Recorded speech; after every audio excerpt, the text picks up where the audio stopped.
بسم الله ما شاء الله لا يسوق خير إلا الله بسم الله ما شاء الله لا يثرف سوء إلا الله بسم الله ما شاء الله ما كان من نعمة فمن الله بسم الله ما شاء الله لا حول ولا قوة إلا بالله العلي العظيم اللهم أنت ربي لا إله إلا أنت خلقتني وأنا عبدك وأنا على عهدك ووعدك ما استطعت أعوذ بك من شر ما صنعت أبوء لك بنعمتك علي وأبوء بذنبه فاغفر لي فإنه لا يغفر الذنوب إلا أنت نويت تعلم وتعلم وتذكر وتذكير ونفع والانتفاع والإفادة والاستفادة والحث على تمسكي بكتاب الله وسنتي رسول الله صلى الله عليه وعلى آله وصحبه وبارك وسلم والدعاء إلى هدى والدلالة على الخير ابتغاء وجه الله ومرضاته وقربه وسوبه سبحانه وتعالى بسم الله الذي لا يضر مع اسمه شيء في الأرض ولا في السماء وهو السميع العليم اللهم آمين يا رب العالمين أما بعد. Yang saya hormati lagi saya kasihi Tuan Pengerusi Masjid serta barisan ahli kepimpinan masjid, Tuan-tuan imam, Tuan-tuan Bilal, tidak lupa juga kepada ibu-ibu, ayah-ayah yang saya muliakan oleh Allah Subhanahu wa taala. Maka insya-Allah kita kembali kepada kitab kita 50 gaya hidup baginda Nabi sallallahu alaihi wasallam.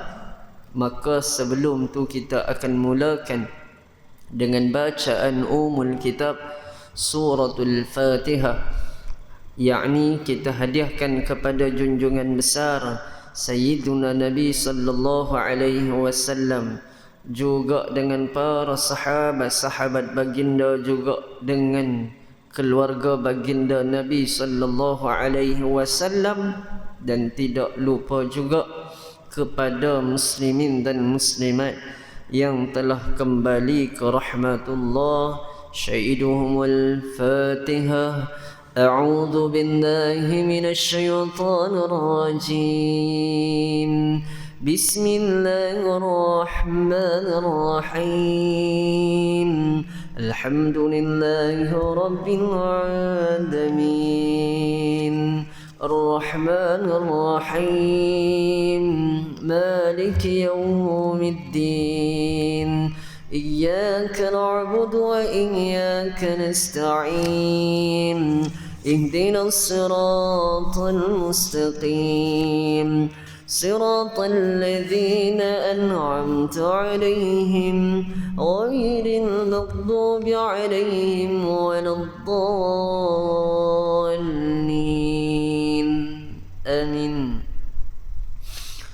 قال مؤلف مصنف رحمه الله تعالى ونفعنا بعلومه في دارين آمين آمين يا رب العالمين. Maka balik pada kitab kita, ya ayah, ibu-ibu yang saya muliakan oleh Allah Subhanahu wa taala, yakni pada hadis yang kedua, yakni hadis yang berbunyi An Abi Muhammadin Al-Abi Muhammad Al-Hasan Ibni Ali Ibni Abi Talib Sibti Rasulillahi sallallahu alaihi wa ala alihi wa sahbihi wasallam wa raihanatihi radhiyallahu anhuma qala hafiztu min Rasulillah sallallahu alaihi wasallam da'ma yaribuka ila ma la yaribuka. Rawahu At-Tirmizi wan Nasa'i wa qala At-Tirmizi hadisun hasan as-sahih. Maka berbalik tuan-tuan, ibu-ibu, ayah yang saya muliakan oleh Allah Subhanahu wa taala, Allahumma salli ala sayyidina Muhammad. Pada hadis ni kalau kita tengok adalah berkaitan pada hadis yang menyatakan kata cucu kepada baginda Nabi sallallahu alaihi wa ala alihi wasahbihi wasallam. Sebab saya nak tengok tuan-tuan dalam hadis ni, kalau kita tengok bawah sekali tu dia cerita dah kepada kita yang mana Allahumma salli ala sayyidina Muhammad berkaitan hadis Tirmizi dan juga Nasa'i, yang mana hadis yang kedua. Kita balik kalau kita tengok, subhanallah, pada hadis yang ketiga dia lebih kurang sama. Kalau ibu ayah tengok nah, saya baca sekali lagi hadis ni. An Abi Hurairah radhiyallahu taala anhum qala qala an-nabiy sallallahu alaihi wasallam min husnil islam al-mar'i tarkuhu ma la ya'nihi. Hadis hasan rawahu At-Tirmizi wa khairun hakadha. Baik, daripada satu orang sahabat Nabi sallallahu alaihi wasallam, yakni telah berkata Sayyiduna Abu Hurairah radhiyallahu taala anhu, menyatakan bersabda ia Nabi sallallahu alaihi wasallam, sebahagian daripada kebaikan keislaman seseorang ialah meninggalkan sesuatu yang tidak berguna baginya. Sama tak? Sama lah. Hadis 2 dengan 3 ni sama aja. Maksud dia sebagai orang Islam, apa yang perlu kita tinggalkan. Baik, dekat sini kalau kita tengok Allahumma salli ala sayyidina Muhammad, bila tengok balik, sekejap tuan-tuan, Allahumma salli ala sayyidina Muhammad, dalam hadis ni yang pertama-tama sekali kita combine terus lah hadis 2 dengan 3 ni noh, senang sikit. Sebelum kita hurai berkaitan dengan hadis, kita tengok di antaranya nama cucu Nabi sallallahu alaihi wasallam. Ni cucu kesayangan Nabi sallallahu alaihi wasallam, namanya Abu Muhammad Al-Hasan. Abu Muhammad Al-Hasan bin Ali bin Abu Talib radhiyallahu taala anhuma. Makna kata cucu Nabi sallallahu alaihi wasallam ada yang nama Hasan dan ada yang nama Husain. Baik, kalau kita tengok Hasan bin Ali ini, gitu, adalah cucu Nabi sallallahu alaihi wasallam, putra daripada putri Sayyidatina Fatimah Az-Zahrah radhiyallahu taala anha. Sayyidatina Fatimah itu adalah anak kepada baginda Nabi sallallahu alaihi wasallam. Dan juga dalam riwayat yang lain menyatakan putri beliau Fatimah Az-Zahrah dan juga Raihanah kesayangan beliau. Baik, tamam. Orang yang paling mirip dengan wajahnya dan beliau lahir pada pertengahan Ramadan. Makna kata Sayyidina Hasan ni, adubik tuan tu sikitlah, dia lahir pada pertengahan Ramadan tahun 3 Hijri. Tu Sayyidina Hasan. Dan Nabi sallallahu alaihi wasallam sangat sayang kepada Sayyidina Hasan ni, sebab di antaranya juga yang mana muka dia sama dengan Nabi sallallahu alaihi wasallam, mirip lah, nak pergi faham pada kita tu. Itu yang kisah berkaitan dengan Sayyiduna Bilal bin Rabah ketika mana meninggalkan Madinatul Al-Munawwarah, sebab di tempat-tempat mana pun Rasulullah sallallahu alaihi wasallam ada, maka di situlah kenangan Sayyiduna Bilal bin Rabah bersama baginda Nabi sallallahu alaihi wasallam.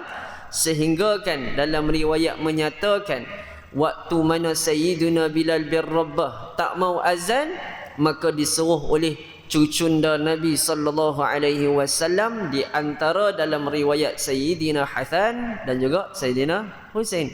Sebab apa? Muka Sayyidina Hasan ni mirip betul dengan baginda Nabi sallallahu alaihi wasallam. Dan kalau kita tengok Sayyidina Hasan ini, di antaranya juga Nabi sallallahu alaihi wasallam mentahniknya dengan lidah beliau. Makna kata Rasulullah tahnik Sayyidina Hasan ni dengan lidah baginda Nabi sallallahu alaihi wasallam. Apa kita lah kalau tahnik kan, panggil ustaz-ustaz ke para alim ulama mai tahnik ni, kena sedia apa? Kena sedia kurma, gitu. Kena sedia apa? Air zam-zam, betara tu. Sebab apa pakai ayat 2 tu? Sebab mudah-mudahan ni sebab apa? Sunnah baginda Nabi sallallahu alaihi wa ala alihi wasahbihi wasallam. Nak pakai buah boleh ke? Boleh. Dalam riwayat kata benda yang manis. Gitu nak pergi faham pada kita. Kalau cari-cari kurma tak ada lah tuan-tuan. Gitu. Makan apa? Balas buah apple tuan-tuan. Apple masam kok tuan-tuan. Cari yang manis-manis sikit lah. Tembikai sedap lah sikit. Kalau budak tu makan. Contoh lah tuan-tuan nak bagi faham pada kita. Baik. Ni cerita dia. Sayyidina Hasan ditahnik dengan lidah Nabi sallallahu alaihi wasallam. Lalu Rasulullah terus bagi namanya adalah Al-Hasan. Gitu nak dia faham pada kita. Dan Sayyidina Hasan ni kalau kita tengok adalah, kalau kita tengok putera yang tertua. Putera yang tertua, yakni Sayyidina Ali bin Abi Talib radhiyallahu taala anhu. Nabi sallallahu alaihi wasallam dalam riwayat sangat mencintai Sayyidina Hasan, dan juga Rasulullah bukan saja cinta saja, Rasulullah akan memeluk Sayyidina Hasan dan juga bermain dengan Sayyidina Hasan. Allahu akbar. Tu akhlak baginda Nabi sallallahu alaihi wasallam, tarbiyatul aulad. Ajak cucu-cucu Nabi sallallahu alaihi wasallam main lagu mana. Gitu. Tu yang kalau kita tengok sebagaimana ketika mana Nabi sallallahu alaihi wasallam duduk sembahyang dalam keadaan rukuk, dalam keadaan sujud tu, bagaimana cucu baginda Nabi sallallahu alaihi wasallam duduk atas Nabi sallallahu alaihi wasallam, maka Rasulullah tidak menggerakkan langsung untuk duduk antara dua sujud, sebab di antaranya dalam riwayat menyatakan bahawasanya Nabi sallallahu alaihi wasallam meletakkan dan juga memahami waktu tu cucu Nabi sallallahu alaihi wasallam nak main. Adakah Rasulullah bermain dalam sembahyang? Tidak. Kena faham bab tu. Yang tu bab lain pula. Tu bab fiqh pula berkaitan dengan solat. Baik. Dan lagi tu Sayyidina Hasan ni, yang mana kalau kita tengok betul lah, ketika mana dia mendatangi Rasulullah sedang sujud, lalu naik ke atas belakang Rasulullah, lalu baginda membiarkan dan Rasulullah memanjangkan sujud kerananya. Dan kadang-kala baginda Rasulullah membawa Sayyidina Hasan ni naik sekali mimbar, kali dengan apa? Nabi sallallahu alaihi wasallam nak baca khutbah. Sampai tahu tu sayangnya baginda Nabi sallallahu alaihi wasallam kepada Sayyidina Hasan. Boleh tak? Contoh tuan-tuan mai-mai baca khutbah, bawa apa? Cucu. Boleh tak boleh? Boleh lah tuan-tuan, tak ada masalah pun. Bukannya dalam rukun khutbah tu dia kata apa? Tidak boleh bawa kanak-kanak. Tak boleh tuan-tuan. Tak ada rukun dalam rukun khutbah tu, tak ada yang tu. Kena faham tuan-tuan. Boleh tak? Boleh, tak ada masalah. Baik. Dan lagi tu melainkan sebab contohlah duk cakap-cakap, dia sembang kali dengan tok khatib kali tuan-tuan. Tok cari penyakit tuan-tuan. Contohlah budak-budak lah tuan-tuan kan. Gitu, dia faham pada kita. Baik. Dan yang seterusnya kalau kita tengok tuan-tuan, dalam hadis yang kita baca ni, dia dalam kitab Matan Arba'i Al-Imam An-Nawawi, hadis yang ke-11. Itulah. Tapi kita tengok ni hadis yang kedua kan kita baca ni dalam kitab Matan Arba'i, hadis 40 Imam Nawawi. Hadis ni hadis yang ke-11. Dan kalau kita tengok lagi dalam hadis sahih, pada hadis pada menyatakan yang mana hadis yang ke-1147 ketika mana Nabi sallallahu alaihi wasallam duk khutbah ni. Tadi contoh ni tuan-tuan nak pergi faham. Waktu tu baginda Nabi sallallahu alaihi wasallam tengok Sayyidina Hasan, Sayyidina Husain dalam keadaan datang menghampiri Rasulullah, mai kepada Rasulullah waktu dia baca khutbah tu. Maka baginda Nabi sallallahu alaihi wasallam turun daripada mimbar dan mendukung mereka berdua, lalu membawa keduanya naik ke atas mimbar. Kemudian baginda bersabda, maha besar, maha benar Allah, sesungguhnya hartamu dan anak-anakmu hanyalah cubaan bagimu. Tu yang turun ayat Al-Quran surah At-Taqabun ayat yang ke-15. Batal tak? Tak batal lah tuan-tuan. Bukan dia buat, Rasulullah buat benda-benda yang lalai. Ni faham tak tuan-tuan? Maksud lalai tu benda-benda yang boleh menyebabkan Allahumma salli ala Sayyidina Muhammad, penyampaian khutbah Nabi sallallahu alaihi wasallam, kemungkinan kita pegang waktu tersebut Nabi sallallahu alaihi wasallam terus panggil Hasan, bukan panggil lah, Rasulullah terus angkat Sayyidina Hasan dan Husain berada yang mana kedudukan yang sama di atas mimbar bersama Nabi sallallahu alaihi wasallam. Terus Rasulullah membaca surah At-Taqabun ayat yang ke-15. Baik, Ustaz. Dan kalau kita tengok kat sini lagi tu, Allahumma salli ala Sayyidina Muhammad, dalam Sahih Bukhari disebut bahawasanya Abu Bakar, Sayyidina Abu Bakar As-Siddiq mengimani kaum muslimin salat beberapa malam. Makna kata ada dalam riwayat yang lain, Sahih Bukhari 1149, yang mana ketika mana Nabi sallallahu alaihi wasallam waktu tersebut, yang mana dalam keadaan yang mana setelah Rasulullah wafat, Sayyidina Abu Bakar As-Siddiq yang mengimamkan kaum muslimin waktu tersebut. Maksud imam ni apa? Jadi imam sembahyang waktu tersebut. Dan kemudian ketika mana Sayyidina Abu Bakar As-Siddiq dalam keadaan beliau bersama dengan Sayyidina Ali berjalan keluar, lalu beliau melihat, beliau ni siapa? Sayyidina Abu Bakar As-Siddiq melihat Al-Hasan, cucu Nabi sallallahu alaihi wasallam, sedang bermain bersama anak-anak yang lainnya. Maka Abu Bakar tengok Sayyidina Hasan dalam keadaan bermain dengan anak-anak yang lain.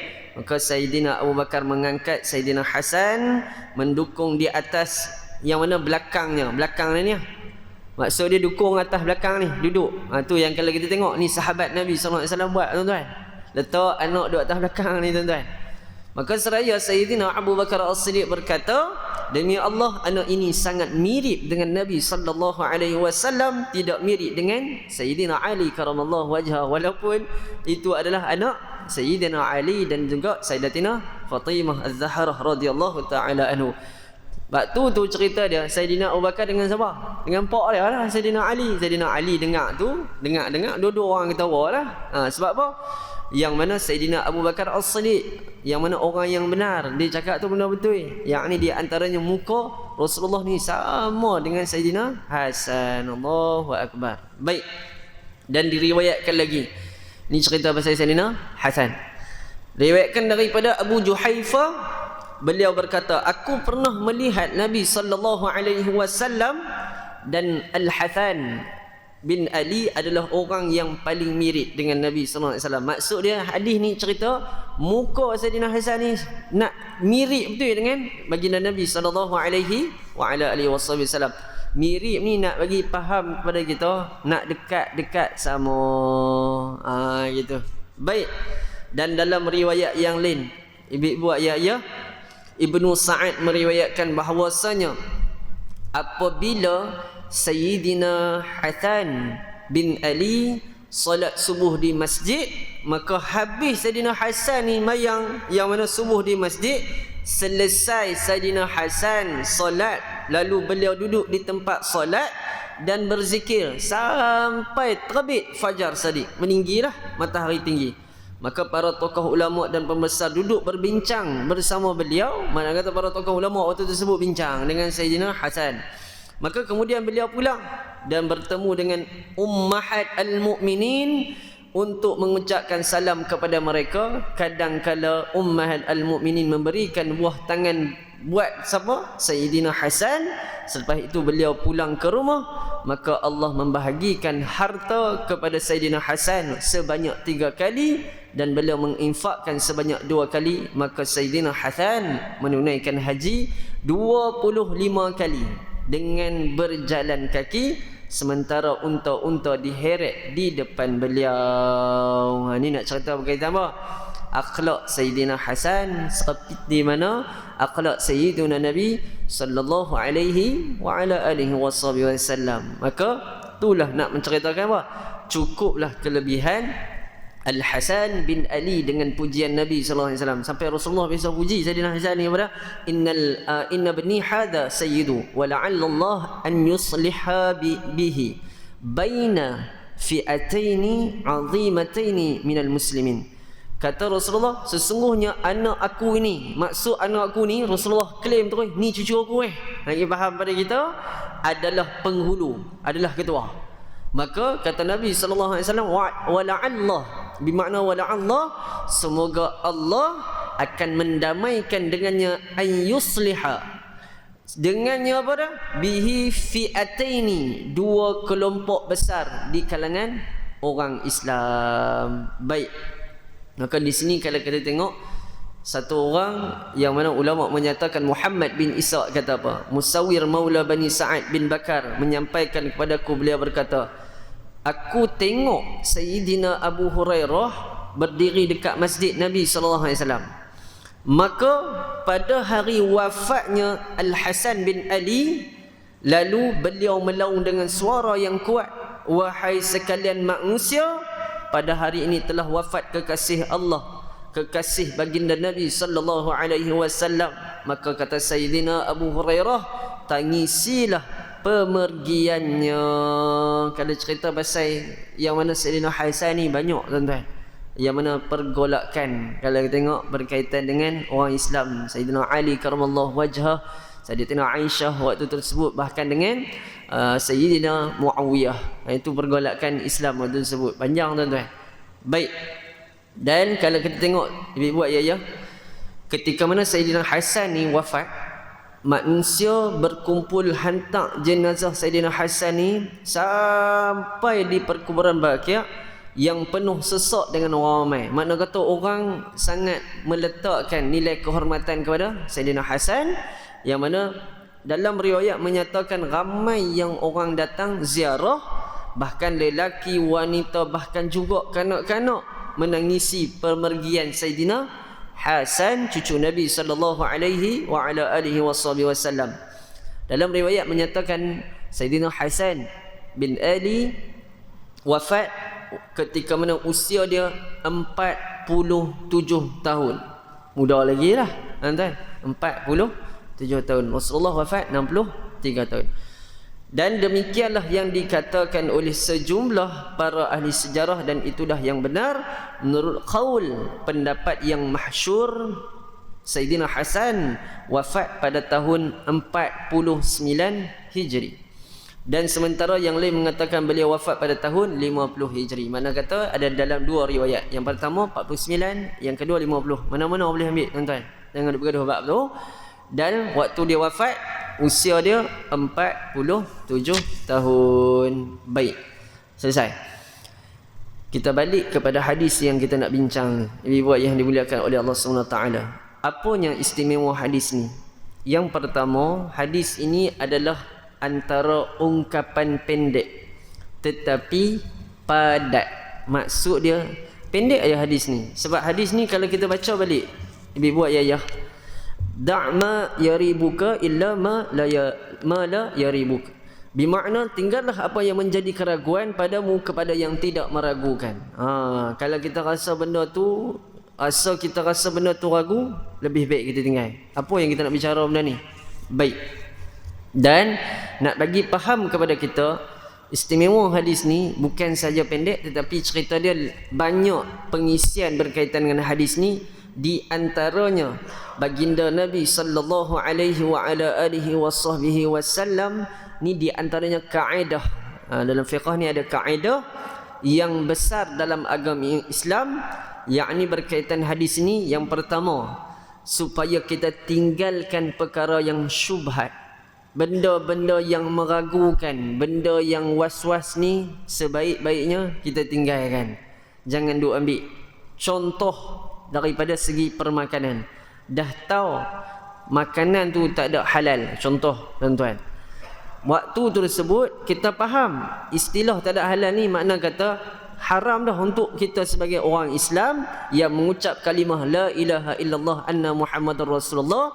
Cukup akal kita, kita tahu benda tu buruk, kita tahu benda yang baik, maka kalau kita ambil juga, maka kita dosa. Dan kalau kita ragu-ragu, maka contoh ada tak ada tanda halal jakim, contoh. Tapi lah ni tanda halal jakim pun tuan-tuan tak boleh percaya juga. Sebab apa? Ada pula yang barcode yang sebelum ni kita dapat detect. Bukan nak salah jakim, tuan-tuan. Lagi jangan pula mampu lagi kena pula. Ni tuan-tuan, ni nak lagi faham pada kita, supaya kalau kita tengok sekarang ada tanda halal Indonesia, betul tak betul? Tanda halal yang daripada sertifikat daripada Australia, halal lain tuan-tuan. Maka waktu tu nak ambil, kalau kita rasa yang mana seperti mana berkata baginda Nabi sallallahu alaihi wasallam, da'ma yuribuka. Kalau kita rasa benda tu ragu kat kita, illa ma la yaribuka. Bermakna kita tinggal terus. Jangan duk beli lah. Gitu tuan-tuan. Nak beli ramen pula tuan-tuan, lapak pula tuan-tuan. Lagi malam terakah ramen pula tuan-tuan. Pedah lah, contoh lah, tengok ramen tuan-tuan, ayah ibu-ibu, tak ada tanda halal, ada tak ada tanda halal, maka kita nak beli ya. Contoh tu brand daripada Jepun tuan-tuan, contoh lah, maka kita nak beli ya. Kalau ada sifat syak, zon, ragu-ragu semua tu, tak payah beli. Sebab bila ada perasaan tersebut, jadinya problem bila kita makan, Allah, dia rasa serba salah tuan. Bila rasa serba salah, mayang merasa tak tenang dah. Tadi aku makan pula tuan-tuan, gitu. Tapi jangan dia jadi mangkak pula tuan-tuan. Tengok pipi kan. Kalau tuan-tuan pergi dekat Kundasang kan. Tuan-tuan pergi Kundasang kan. Tuan-tuan kalau tuan-tuan pergi Kundasang, tuan-tuan tengok kat sana, totally semua orang yang mana beragama Kristian. Tuan-tuan pergi kat sana, memang totally surau nak nampak ni tuan-tuan. Orang Penang kata ushi ya tuan-tuan. Ushi nak cari macam mana tuan-tuan. Dia kat sana tuan-tuan, kalau tuan-tuan berhenti R&R dia ni tuan-tuan, dia ada jual apa? Babi salai. Tak apa, takkan nak cakap khinzir salai kot, tak sedap pula dengar tuan-tuan kan. Babi salai. Kalau tuan-tuan dah tahu dah babi tu haram, tuan-tuan pergi kata tak apalah ustaz, salai kot, dia dah samak dah ustaz, maka kita boleh makan. Pandai hang. Faham tak tuan-tuan? Makna kata dah tahu benda tu haram, maka tinggalkan. Jangan kita pergi dekat pula. Contohlah dia jual babi salai, contoh ya nah. Dekat situ pula dia jual pula ayam salai. Tuan-tuan nak pergi tak mau pergi? Tak payah pergi lah tuan-tuan. Dah confirm lah kuali tempat masak tu sekali dah balas dengan babi tuan-tuan. Maka buat apa? Elakkan daripada kita pergi ke tempat tu. Tu yang kalau tuan-tuan pergi dekat Allahumma salli ala Sayyidina Muhammad Jepun, kaum member saya duk pergi tuan-tuan, dia kata ada yang makanan Jepun dia kata yang ni halal. Ada yang pergi kedai 1.5 kedai dia kata tak halal untuk orang Islam. Dia tulis dah tuan-tuan. So kita dah faham dah. Tapi jangan duk jadi mangkap saja-saja. Tak apalah, tak halal pun sajalah ustaz nak masuk. Tak ada tuan-tuan. Tak ada pasal. Itu maksud dia kita tak adanya nilai apa? Akidah dan tauhid duduk dalam diri kita. Kalau kita tahu ada akidah, tauhid dan iman dalam diri kita, kita tak pergi kedai-kedai macam tu. Kita dah tahu kedai tu halal, maka lebih baik kita pergi kedai yang halal. Nampak tuan-tuan? Maksud dia tinggal benda-benda yang ragu. Begitu juga yang tu daripada segi pemakanan. Yang kedua pula daripada kita punya kehidupan kita, terutamanya muamalah kita dengan makhluk, yakni terutamanya dengan manusia. Kalau contoh kawan bagi duit kat kita, kita kata tak, dia kata apa? Tak apalah, han banyak buat kerja kat aku, maka aku bagi sikitlah duit kat hang hadiah. Tuan-tuan, dia kata macam tu. Ambillah hadiah sikit, kita rasa zon dah, ragu-ragu, takut. Maka sebaik-baiknya kata Rasulullah, tinggal terus. Tak payah duk tanya, duit ni pada mana? Nampak tuan-tuan? Jenis mangkap ni tu, tanya duit tu pada mana? Lepas tu ambil dulu tuan-tuan. Dia ambil dulu. Ambil, makan dulu, baru tak tanya member. Duit tu ambil pada mana? Oh, sumber hang daripada dia pergi cari tuan-tuan. Cari. Loh, haram rupanya. Habis makan apa? Faham tak tuan-tuan? Dia serupa macam ni lah daripada segi pemakanan kita kan. Dia dalam hukum fiqh, bila kita tahu makanan tersebut, contohlah pi maidin kan. Bila Maidin, kita tengok Maidin ni dia ada jual ayam dia daripada segi bahagian, betul tak betul? Paha lah tuan-tuan, nak drumstick ke, chicken wing ke, nak tampar lah tuan-tuan. Habis pada tu, subhanallah, kita boleh duduk jadi macam mana tuan-tuan? Dia kata, aku nak tahu siapa yang sembelih ayam tu. Faham tak tuan-tuan? Dia pergi cari tuan-tuan kat kilang. Ini. Lepas tu dia tengok pula, kawan tu Islam ke orang kafir? Orang Islam. Dia tengok pula. Dia ni sebelum nak sembelih ni dia sebut nama Allah. Contohlah tuan-tuan. Hak tu jumpa orang ni tuan-tuan, tanam tuan-tuan, baca talqin terus, free of charge kat dia. Faham tuan-tuan? Tak payah. Kalau kita rasa yakin benda tu, makan tuan-tuan. Kalau kita rasa tak yakin, contoh, tuan-tuan dengar. Tahu tak? Contoh, ayam dekat sekian-sekian tempat ni, mereka ambil ayam dekat satu kilang non-Muslim. Contoh, tuan-tuan dah confirm dah tahu benda tu kan? Tak payah dia ambil. Allahumma salli ala Muhammad. Ni awak dengar dalam bila macam hujan-hujan mandi ke? Baik, Allahumma salli ala Sayyidina Muhammad. Dapat tuan-tuan? Ibu yang dimuliakan oleh Allah Subhanahu Wa Taala, tu berkaitan dengan muamalah kita dengan makhluk Allah, terutamanya dengan manusia. Begitu juga tuan-tuan, kalau kita jumpa duit, ni jumpa duit dekat luar, contoh duit shilling, kan? Kadang-kadang kita jumpa ataupun duit RM50, nak ambil tak mau ambil, nak ambil tak mau ambil, maka kita rasa ragu.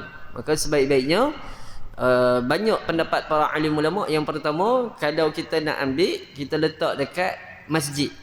Contohlah, maka masjid boleh umum, siapa ada yang kehilangan duit sekian boleh berjumpa dengan saya. Masjid pun jangan jadi mangkang pula. Siapa yang hilang RM50? Saya hilang RM50. Kawan tu tak ada apa hilang, saja tuan-tuan cari penyakit. Tak payah duk abang baki tersebut. Tu di antaranya yang mana untuk meletakkan apa? Kita tak mau ambil duit tersebut. Contohlah, kadang-kadang sifat ragu-ragu ni, was-was ni, takut tuan-tuan. Tu di antaranya daripada segi kehidupan kita. Bahkan daripada sudut sembahyang. Banyak tuan-tuan. Nak cerita tu, kita banyak daripada sudut dalam setiap yang mana kehidupan kita, muamalah kita, makanan kita dan juga lain-lain. Baik, tamam. Dan kata jadi kata dah tu tak boleh. Azan dulu.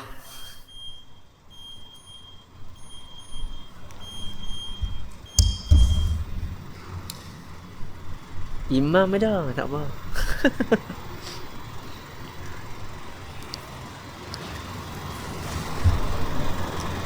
Terima kasih yang bagi mudah-mudahan Allah memberkati kita semuanya. Alhamdulillah, biiznillah.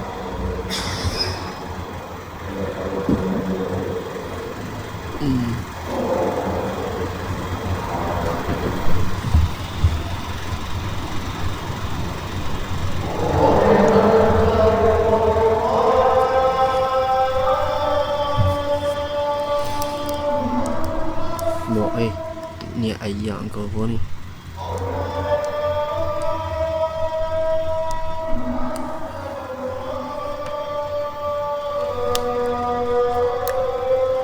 Terima kasih yang like 11.9k, 12k dah. Terima kasih. Allahu Akbar, Allahu Akbar. Bismillahirrahmanirrahim.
Assalamualaikum warahmatullahi wabarakatuh.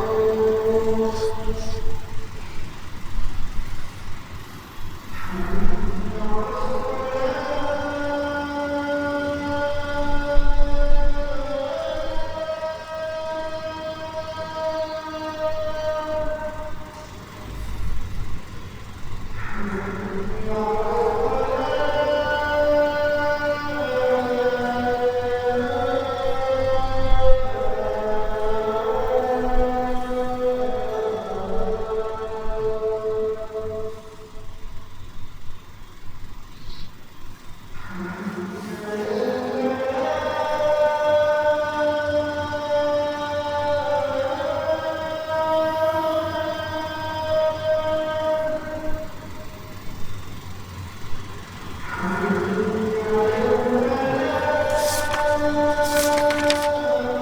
ما يريبك إلا ما لا يريبك دع ما يريب ما دع ما يريبك دع ما يريب دع ما يريبك إلا ما يريبك دع ما يريبك إلا ما يريبك دع ما يريبك إلا ما يريبك إلا ما يريبك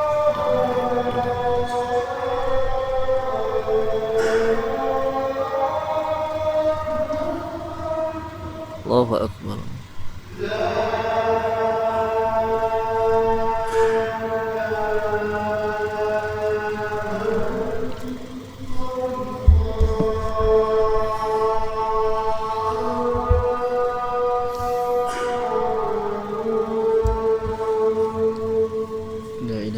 اللهم صل على سيدنا محمد وعلى آله محمد. اللهم رب هذه الصلاة القائمة السلام.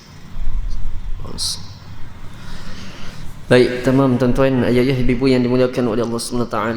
Sedikit lagi sebelum kita menutup kuliah maghrib kita.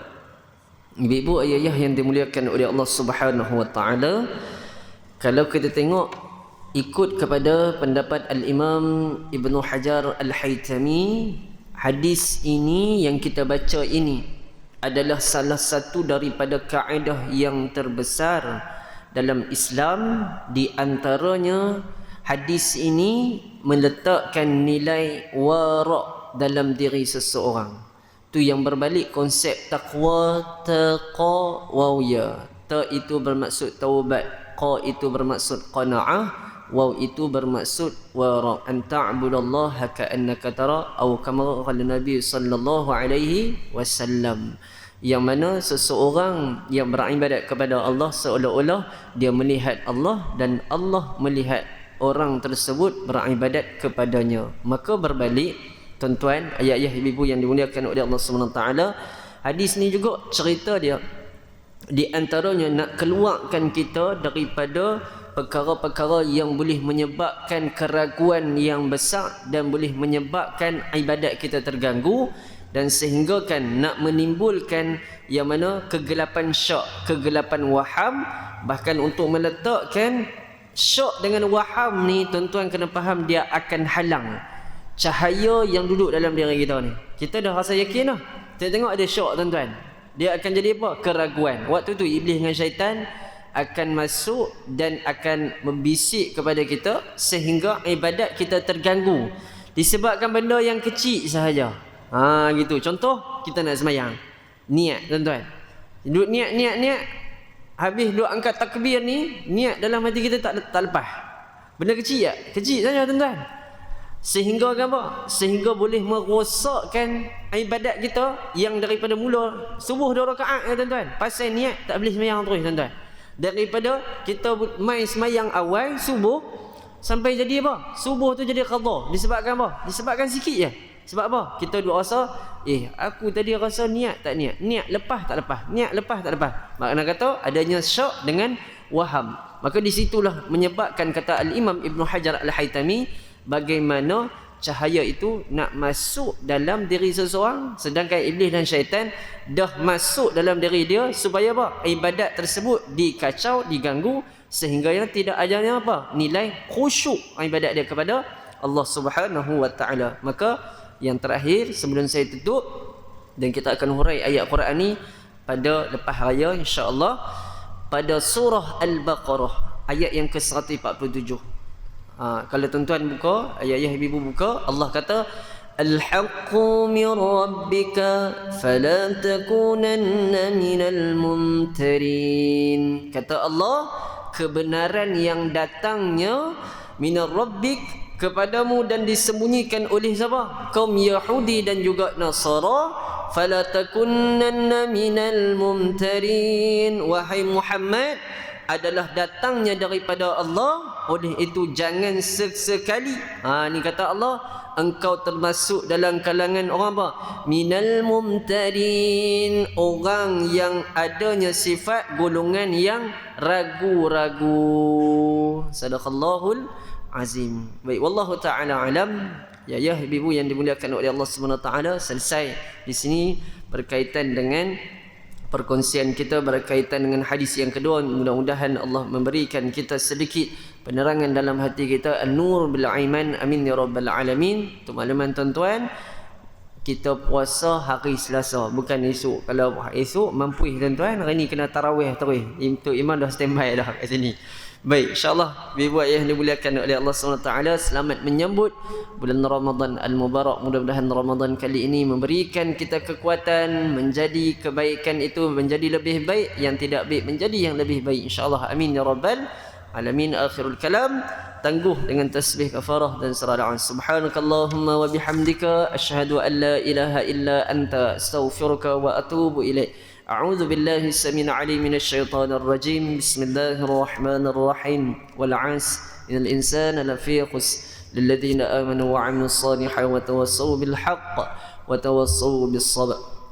اللهم صل صلاة كاملة وسلم سلاما تاما على سيدنا محمد الذي تنحل به العقد وتنفرج به الكرب وتقضى به حوائج وتناد به الرقائب وحسن القواتم ويستسقى الغمام بوجهه الكريم وعلى آله وصحبه في كل لمحة ونفث والنفس بعدد كل معلوم لك. أعوذ بالله السميع العليم من الشيطان الرجيم. بسم الله الرحمن الرحيم. الحمد لله رب العالمين والصلاة والسلام على رسول الله وعلى آله وصحبه أجمعين. Ya Allah, ya Tuhan kami menadah tangan kepadamu ya Allah. Ampunkan dosa-dosa kami ya Allah. Permudahkan segala urusan kami dunia dan di akhirat nanti ya Allah. Faqihkan kami dengan ilmu agamamu ya Allah. Dapat kami beramal, dapat kami sebarkan ilmu agamamu ini ya Allah kepada orang-orang yang berada di sekeliling kami ya Allah. Sallallahu ala sayyidina Muhammad wa ala alihi wa sahbihi wa baraka wa sallam. Walhamdulillahi rabbil alamin. Assalamualaikum warahmatullahi wabarakatuh.